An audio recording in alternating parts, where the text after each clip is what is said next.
Welcome back to another episode of the House Husband Diaries.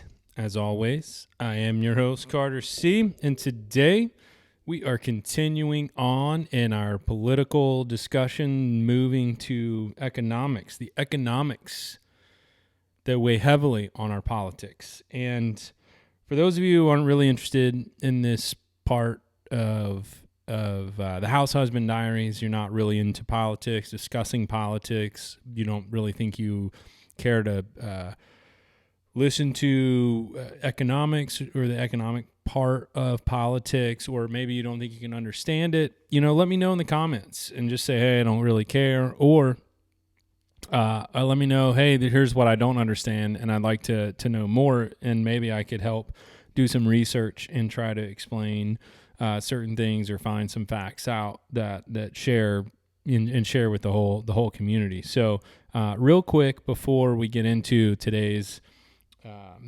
subject, which is the history of the national debt and kind of my thoughts on that, I thought I would share this. So this is for Tex, HSAD, and Techstar, and so that's Alamo, Golden Ale, made in Texas. These are my coasters, some of my coasters from back when I used to live in San Antone when I was in Tejas. So for those of you that I agree or disagree with in Texas, I used to live there. I love my time in San Antonio. Not a real big fan of San Antonio's board of whatever they are, the city council and the airport deal with Chick-fil-A. I mean, come on, guys. Chick-fil-A. Chick-fil-A makes delicious chicken sandwiches and chicken nuggets, okay? You can agree to disagree with their beliefs, but it doesn't mean it doesn't mean you can't eat their chicken sandwiches and like them. Let's be honest, you're just being a jerk is what you're being, San Antonio. Stop it with the fight against Chick-fil-A. There are other ways to express your liberalness and your whatever. Don't impose that restriction. It's ridiculous. Just everybody loves a delicious chicken sandwich. I don't care.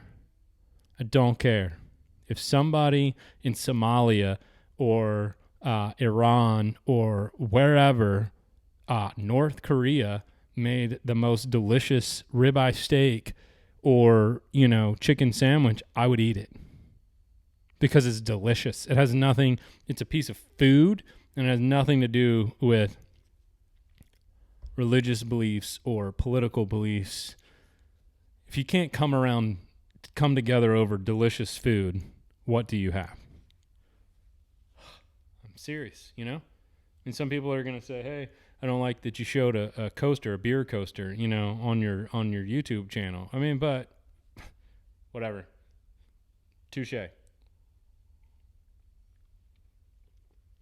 That's apple juice, Mom. It's apple juice. All right. We good? For those of you? Good shout out to Texas. You're going to kill me on that. I know, Texas, HSOD, whatever your name, however you pronounce your YouTube name. You're going to be like, oh, you were so good shouting out to Texas, but then you had to go all conservative on me and defend Chick-fil-A. But let's be honest, that's not conservative. That's just common sense. All right, history of national debt. So here's what I'll tell you about the national debt. I found this completely fascinating. And for anybody that is watching this and goes, hey, I don't think the national debt's the biggest issue. What about healthcare, or what about Social Security, or whatever? To me, all of those are under national debt, because if our national economy flips and goes south, if we get too large a national debt and people call the debt in and we can't pay our debts, the whole economy goes under. It doesn't matter whether you have the right plan in place for healthcare or for Social Security or for anything. If your national debt gets out of control, then all of it's out of control. So I'm trying to start with the biggest things and then work my way backwards and those individual areas will come out in later videos as smaller pieces to the puzzle that can be reworked and made to help with the overarching national debt. Does that make sense? I hope so. So what I found fascinating in this research was in the entire history of the United States of America since 1776, we have had 1 year with no national debt. One. That's it. January 1st, 1835, Andrew Jackson paid off the entire national debt. 1835 was the only year that the U.S. had zero national debt. I think the article said that we had $37,000 or something in national debt in 1836. But so 1835, zero, 1836, 37,000, something like that, 30-some thousand.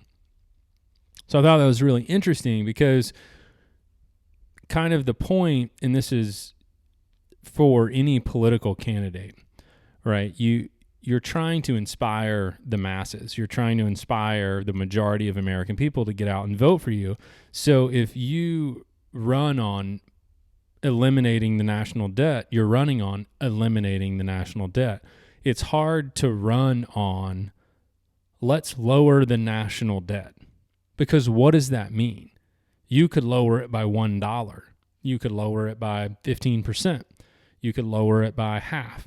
You cut it. Let's cut the national debt in half during my presidency. Like, who's inspired by that? We could do this halfway. Go America. I'm like, the United States has never been a country that's about doing things halfway.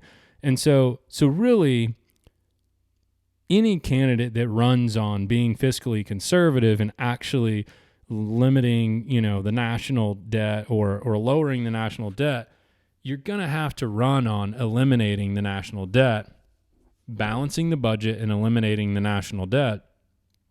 But for 200 plus years of the country's history, we've only had 1 year where we didn't have a national debt.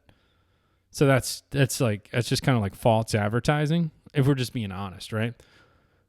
So I'm just telling you, in like 15 years when I run for president and I'm eliminating, I'm running on eliminate the national debt, all of my opponents and everybody, you can bring this video back and you can say, hey, you said it's completely ridiculous to eliminate the debt. But let's be honest, if we cut the national debt in half or a little bit more than that, or got somewhere into a more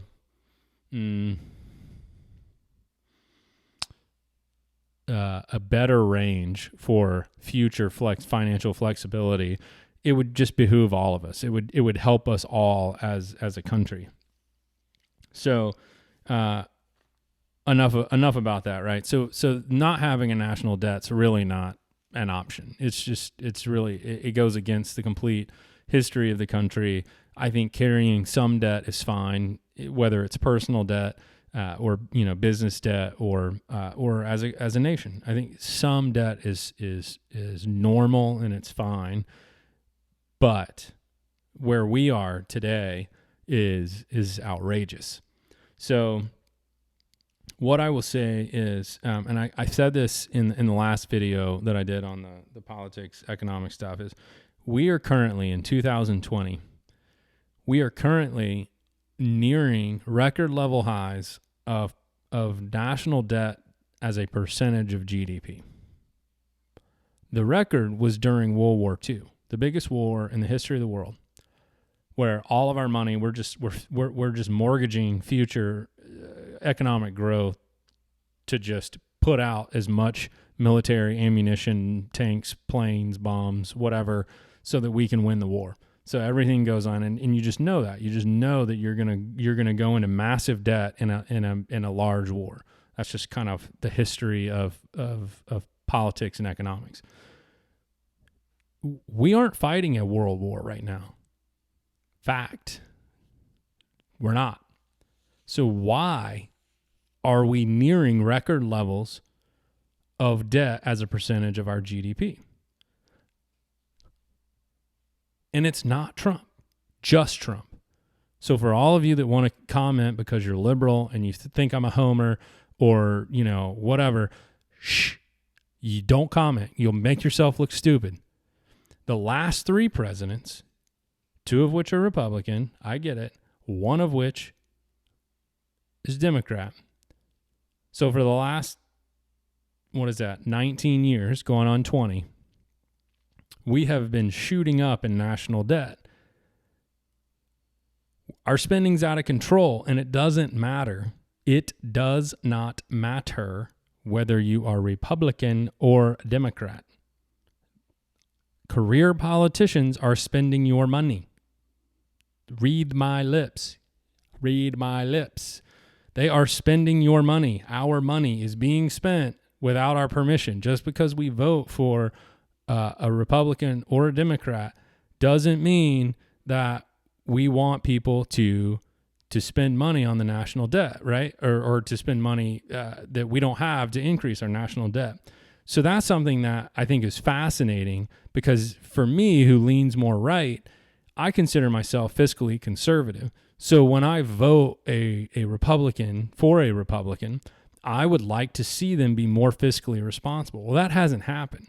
So that goes back to my video on, are the Dem reps really just one party? So no matter who we're arguing against or voting for and against in our little circles and then on the comments and stuff, really what's happening is it doesn't really matter who's going to Washington. They're just spending money. They're increasing our national debt. They're spending money that we don't have, whether it's on war, whether it's on the military, whether it's on social programs. It doesn't matter. They're spending money, and to me, I disagree wholeheartedly with that. Does that make sense? So I don't agree with spending money that we don't have, whether it's for war or if it's to help people. If we don't have the money, we shouldn't spend it. Period. So what I think is fascinating is that we do have a situation, we're in a time period where we have some looming financial crises on the horizon. We do have healthcare issues. We do have Social Security issues. We do have hunger issues. We do have an aging population with less workers moving into the workforce, and to couple that with a lot of our good-paying jobs are being automated or moved overseas in globalization. And so the jobs that are left are jobs that you can't automate. Maybe illegal immigrants are doing them for cheaper. We're running ourselves into an economic pickle, and it's not going to happen next year. I'm not sounding any alarms of like, oh, Carter said that this is the world's going to end in 2020 or 2021, but we're moving towards that. And we've been moving towards that for the last couple of decades, and we're starting to feel a lot of the effects. And then we're going to only increase over the next 10, 20, 30 years. So like some of the debates that I've had with some of you who watch this on like, let's say climate change, right? So as I've said, I like the climate has always changed in Earth's history. There's never been a time where the climate of Earth has just stood still. So to me, whether the human race has added or detracted from that or is causing it to increase or decrease matters much less to me. I'm sure we have. There's 8 billion of us. There's never been 8 billion humans. That's common sense. But to sound the alarms and make that the biggest issue, okay, how are you going to stop that? Are you going to stop cars? Are you going to just all of a sudden take, 1 billion cars off the roads in all countries? No, the only way you could do that is if you were like a warlord or some master, of every country. So you're not going to stop cars from being. Are you going to stop all businesses? What if you stop all businesses from burning coal or burning whatever? Well, then everybody's out of a job. There's just there's no viable solutions to climate change. So get off it. Like it's just until you can show here's like a 5-year plan that doesn't end everybody's jobs, that doesn't ruin all the economies, that saves the world. Just stop talking about climate change. There's no reason to talk about it because you're not fixing it, and you're just blowing hot air and you're wasting everybody's time. Financially speaking, we can actually do something about the looming economic crises. There is absolutely a plan that we could put in place, and there's a number of them. I mean, Bill Clinton put in one that I disagree with, but you can slash military spending and move that money into other programs. Now, some of you, if you're more liberal, you say, yeah, that's the plan.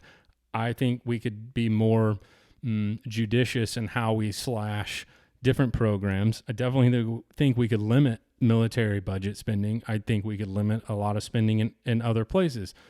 However, that being said, there are a number of issues that are coming up in the near future, in the next decade or two, that we could, if we put all of our effort, political effort, time, if the congressmen and women and the senators and the president and vice president sat down and said, hey, here's the next 10, 20 years, financially speaking, of our economy. Here's what we need to do to fix this so that we can set future generations of Americans up for the potential for success. I think that would be better time spent to find solutions to put our country in a better position to then fight whatever social issues you want to fight. If it's climate change, if it's what have you, have at it. But while you're spending all of your time on these things that we can't fix because we can't control billions of other people, the U.S. is 330 million people. There are 8+ billion people in this world. America's not going to fix climate change, period. We're just not. We're not going to fix it. Sorry. Wake up, smell the coffee. So stop talking about it. It's a waste of political time. It's a waste of everybody's effort. So focus in on what we can fix and what we can change, and we can change our spending habits. We can change the trajectory of our national debt. That is easily changeable in the next 4 years. Will President Trump do it if he's reelected? Probably not, because this 4 years has gone up. He's putting out budgets that are the highest government spending of all time. He's setting records, and that truly disheartens me, because that's not what I want from a Republican president. It's not what I want from any president. But at the same time, I have no idea what Hillary Clinton would have done. I have no idea what sort of budget the Democratic nominee will put forth. So I would like to see a presidential candidate in the next few elections that says, hey, we really need to slash government spending. We need to slash take a huge chunk and bite out of our national debt to set up America for future success fiscally. So, as a recap, the last 3 presidents have exponentially increased our national debt. It is an issue. It does not seem like an issue to the every average day, the everyday average person. When you go, oh, well, does it really affect me, the national debt? You go, no, not really. But when you look at the future financial situations of Social Security, healthcare, all of the subcategories that fit into our financial future, then maybe it becomes more apparent that, yes, this is a big deal. We need to have money to fund Social Security, to fund healthcare. In that, and I'll get to it later, is yes, there are issues with the healthcare system and who's making money off of it and how much money they're making.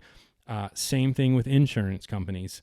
That's a whole nother story, which I'll get to, because nobody talks about the insurance companies, but man, there's a reason why Warren Buffett owns a bunch of insurance companies, and he used to be the richest man in the world until everybody started buying stuff online from Amazon. So my question that I'll leave you with is, when are we going to vote in a fiscally conservative? I do not care about your social issues, whatever. I'm strictly talking about a fiscally conservative. If a Democrat who is socially liberal is fiscally conservative, that's fine. I'm asking fiscal conservative, not social issues. When are we going to vote in a fiscally conservative president and Congress so that we can address our main national economic issues? And I mean truly address them. Does this resonate with you? Does that seem like a question of primary importance to you? It does to me, but it may not to you. And if it doesn't resonate with you, what resonates with you? What do you think is the largest issue? Love to hear. That's why I do these. And then the last thing that I'll say, it's kind of a joke, but it's kind of not. And that is the number one reason that people give for getting divorced is financial disagreements, financial issues, financial troubles. It's the number one reason for two humans to separate and get divorced. So what makes you think, with looming financial crises on the horizon, if we don't put financial issues, if we're not open and to talking about them and discussing them and finding solutions, what makes you think that America is going to stay together? If two people find it difficult to discuss and come to agreements over financial situations or issues, how are 330 million people going to come together and discuss and come to a conclusion or, to a solution for financial issues? Anyway, love to hear your thoughts. Thanks so much for watching this episode of the House Husband Diaries. Until tomorrow, have a great day.